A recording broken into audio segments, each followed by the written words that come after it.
प्रहलाद जी का असुर बालकों को उपदेश। प्रहलाद जी ने कहा, मित्रों, इस संसार में मनुष्य जन्म बड़ा दुर्लभ है। इसके द्वारा अविनाशी परमात्मा की प्राप्ति हो सकती है, परंतु पता नहीं कब इसका अंत हो जाए। इसलिए बुद्धिमान पुरुष को बुढ़ापे या जवानी के भरोसे न रहकर बचपन में ही भगवान प्राप्ति कराने वाले साधनों का अनुष्ठान कर लेना चाहिए। इस मनुष्य जन्म में श्री भगवान के चरणों की शरण लेना चाहिए जीवन की एकमात्र सफलता है, क्योंकि भगवान समस्त प्राणियों के स्वामी, सुहित, प्रियतम और आत्मा हैं। भाइयों, इंद्रियों से जो सुख भोग जाता है वह तो जीव चाहे जिस योनि में रहे प्रारब्ध के अनुसार सर्वत्र वैसे ही मिलता रहता है, जैसे बिना किसी प्रकार का प्रयत्न किए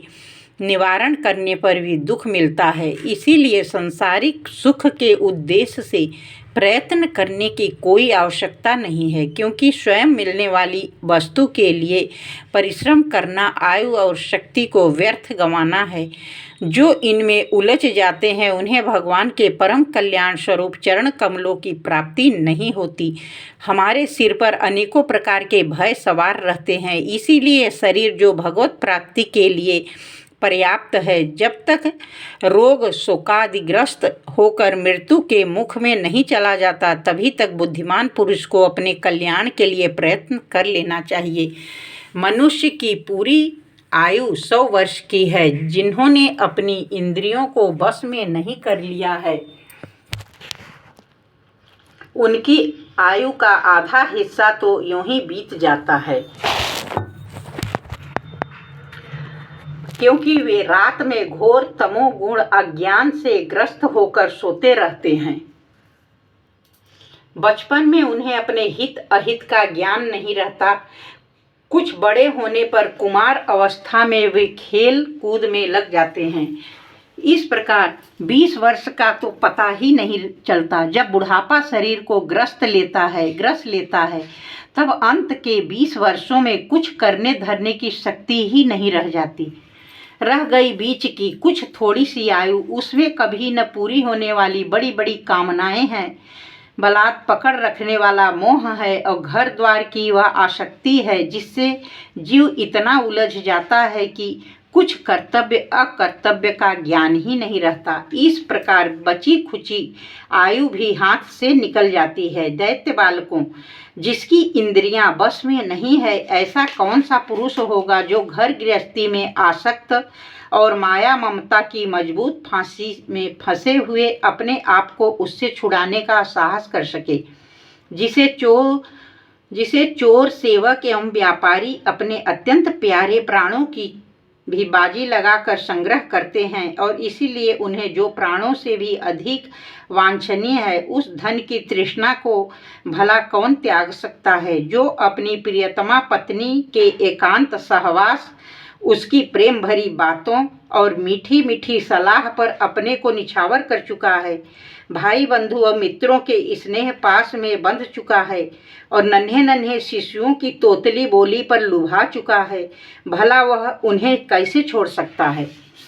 जो अपनी ससुराल गई हुई प्रिय पुत्रियों, पुत्रों, भाई बहनों, दीन अवस्था को प्राप्त पिता माता, बहुत सी सुंदर सुंदर बहुमूल्य सामग्रियों से सजे हुए घरों, कुल परंपरागत जीविका के साधनों तथा पशुओं और सेवकों के निरंतर स्मरण में रम गया है, वह भला उन्हें कैसे छोड़ सकता है।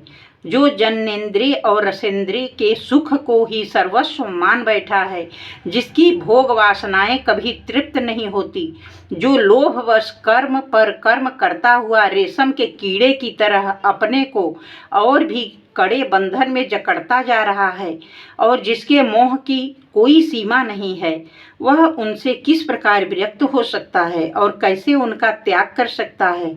यह मेरा कुटुंब है, इस भाव से उसमें वह इतना रम जाता है कि उसी के पालन पोषण के लिए अपनी अमूल्य आयु को गंवा देता है और उसे यह भी नहीं जान पड़ता कि मेरे जीवन का वास्तविक उद्देश्य नष्ट हो रहा है। भला इस प्रमाद की भी कोई सीमा है। यदि इन कामों में कुछ सुख मिले तो भी एक बात है, परंतु यहाँ तो जहाँ जहाँ वह जाता है वहीं वहीं दैविक और भौतिक ताप उसे हृदय को जलाते ही रहते हैं। फिर भी वैराग्य का उदय नहीं होता। कितनी विडंबना है। कुटुंब की ममता के फेर में पड़कर वह इतना असावधान हो जाता है, उसका मन धन के चिंतन में सदा इतना लवलीन रहता है कि वह दूसरे का धन चुराने के लौकिक परलौकिक दोषों को जानता हुआ भी कामनाओं को बस में न कर सकने के कारण इंद्रियों के भोग की लालसा से चोरी कर ही बैठता है। भाइयों, जो इस प्रकार अपने कुटुंबियों के पेट पालने में लगा रहता है, कभी भगवत भजन नहीं करता, वह विद्वान हो तो भी उसे परमात्मा की प्राप्ति नहीं हो सकती, क्योंकि अपने पराये का भेदभाव रहने के कारण उसे भी अज्ञानियों के समान ही तमः प्रधान गति प्राप्त होती है, जो कामिनियों के मनोरंजन का समान उनका क्रीड़ा मृग बन रहा है। और जिसने अपने पैरों में संतान की बेड़ी जकड़ ली है, वह बेचारा गरीब चाहे कोई भी हो, कहीं भी हो, किसी भी प्रकार से अपना उद्धार नहीं कर सकता। इसीलिए भाइयों, तुम लोग विषयासक्त दैत्यों का संग दूर से ही छोड़ दो और आदिदेव भगवान नारायण की शरण ग्रहण करो, क्योंकि जिन्होंने संसार की आसक्ति छोड़ दी है, उन महात्माओं के वे ही परम प्रियतम और परम गति हैं। हे मित्रों, भगवान को प्रसन्न करने के लिए कोई बहुत परिश्रम या प्रयत्न नहीं करना पड़ता, क्योंकि वे समस्त प्राणियों के आत्मा हैं और सर्वत्र सबकी सत्ता के रूप में स्वयं सिद्ध वस्तु हैं। ब्रह्मा से लेकर तिनके तक छोटे बड़े समस्त प्राणियों में, पंचभूतों से बनी हुई वस्तुओं में, पंचभूतों में, सूक्ष्म तन्मात्राओं में, महतत्व में, तीनों गुणों में, गुणों की साम्यावस्था प्रकृति में एक ही अविनाशी परमात्मा विराजमान है। वे ही समस्त सौंदर्य माधुर्य